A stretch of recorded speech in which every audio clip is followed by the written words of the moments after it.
Welcome back to Bite-Sized Philosophy. Continuing on our lessons with Anaximander, evolutionary theory of life. Anaximander also advocated one of history's earliest evolutionary outlooks. He proposed that life began within the muggy environment of the ancient Earth, with the first life forms emerging in water. Throughout time, these oceanic creatures adapted to the changing conditions and left the sea behind, transforming into land dwelling beings, humans included, that occupy our world. This exceptional idea foretold evolutionary thinking by entire lifetimes, hinting that genus might transfigure and fine tune over sequential generations.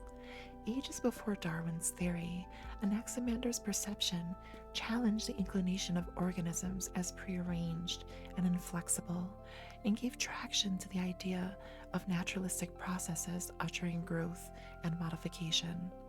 His hypothesizing remains notable for signifying a universe in continual motion, a setting where life forms transform and shift in response to habitat. Anaximander's early charge into metamorphic reasoning inspires us to see life dynamically instead of static, stoking an ember that would flare up in present day evolutionary biology. It supports a declaration to humanity's continuing obsession with the genesis of life and the forces molding it. I typically record the bite-sized philosophy segments during my live streams, but in the spirit of getting us through this year of lessons a little bit quicker, I'm going to start recording these offline.